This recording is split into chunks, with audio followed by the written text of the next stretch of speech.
Hello बच्चों, आज हम जिस पाठ पर चर्चा करने जा रहे हैं उसे पढ़कर ना सिर्फ आपका दिल दहल उठेगा बल्कि आपको ये भी विश्वास हो जाएगा कि इस दुनिया में असंभव कुछ भी नहीं है। अगर हौसला हो, हिम्मत हो तो हम कुछ भी कर सकते हैं। लेकिन पाठ पर चर्चा करने से पहले एक और ज़रूरी बात, अगर आपने अभी तक इस चैनल को सब्सक्राइब नहीं किया है तो सब्सक्राइब करें, लाइक करें और अपने दोस्तों के साथ शेयर भी करें।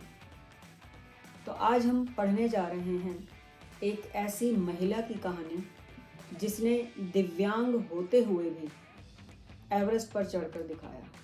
हम पढ़ने जा रहे हैं अरुणिमा सिन्हा की डायरी के कुछ अंश और पाठ का नाम है साहस को सलाम। अरुणिमा सिन्हा फुटबॉल और वॉलीबॉल की प्लेयर थी। 12 अप्रैल 2011 जब वो लखनऊ से दिल्ली आ रही थी पद्मावती एक्सप्रेस से, उसी दिन रात के समय कुछ लुटेरे ट्रेन में घुस आए और लूटपाट करने लगे।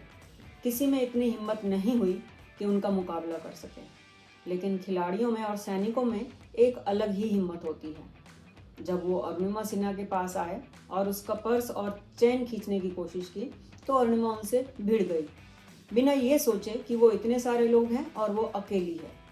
उसने पूरी हिम्मत से उनका मुकाबला किया, लेकिन उन लोगों ने उसे उठाकर ट्रेन से बाहर फेंक दिया। साइड में दूसरी ट्रेन जा रही थी। अरुणिमा सिन्हा उस ट्रेन से टकराई और 2 पटरियों के बीच में जो जगह होती है वहाँ पर गिर गई। 7 घंटे वो उसी जगह पर पड़ी रही। उसकी बाईं टांग कट चुकी थी और दाईं टांग पर भी बहुत घाव थे। रात भर चूहे उस जख्मी टांग को कुतरते रहे, लेकिन अरुणिमा में इतनी भी हिम्मत नहीं थी कि वो उन चूहों को भगा पाती।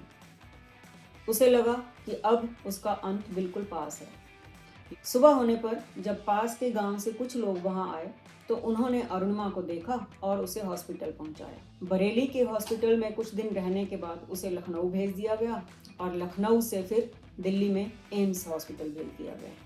डॉक्टरों को उसकी एक टांग काटनी पड़ी और फुटबॉल और वॉलीबॉल की एक नेशनल लेवल की जो प्लेयर थी वो एक दिव्यांग होकर हॉस्पिटल में पड़ी थी।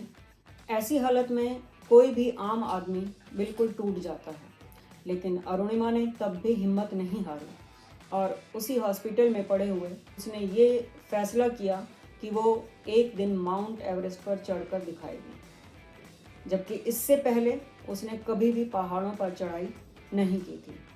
जब लोगों ने उसके इस फैसले के बारे में सुना तो अधिकतर लोगों ने उसका मजाक ही उड़ाया, लेकिन उसके घर वालों ने उसका पूरा साथ दिया और उसका हौसला बढ़ाया। हॉस्पिटल से निकलते ही, जबकि उसके घाव भी पूरी तरह भरे नहीं थे, वो अपनी प्रेरणा स्रोत बचेंद्री पाल के पास गई। बचेंद्री पाल ने अरुणिमा को देखा, उसके घावों को देखा, उसके हौसले को देखा और कहा कि एक दिन तुम्हारी मंजिल तुम्हारे कदमों में होगी। उनकी इस बात ने अरुणिमा का हौसला और भी बढ़ा दिया।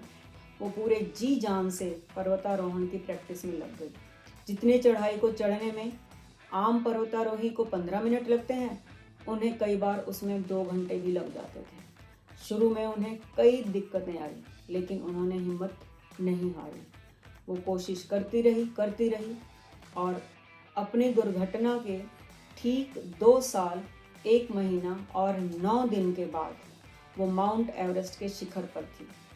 और जब उन्होंने माउंट एवरेस्ट पर भारत का झंडा लहराया तो ऐसा लगा मानो उन्होंने उन लुटेरों को, पूरी दुनिया को ये जवाब दिया कि विकलांगता तो केवल एक शरीर की दशा है।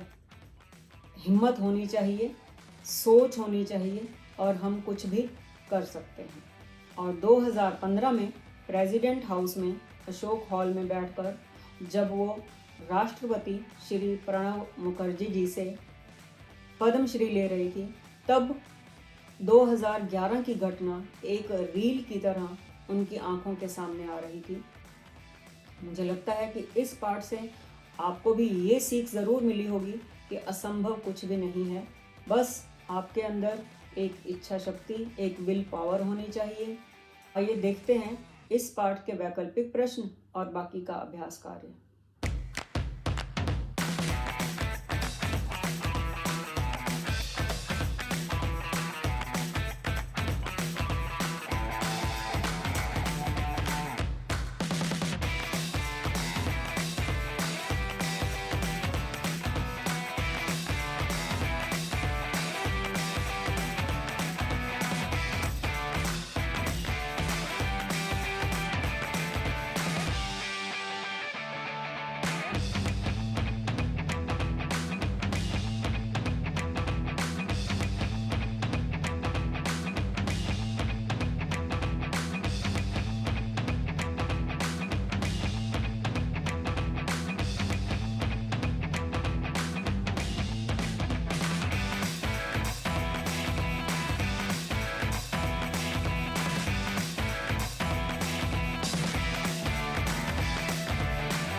जल्दी ही मिलते हैं एक नए पाठ के साथ। तब तक पढ़ते रहिए, आगे बढ़ते रहिए।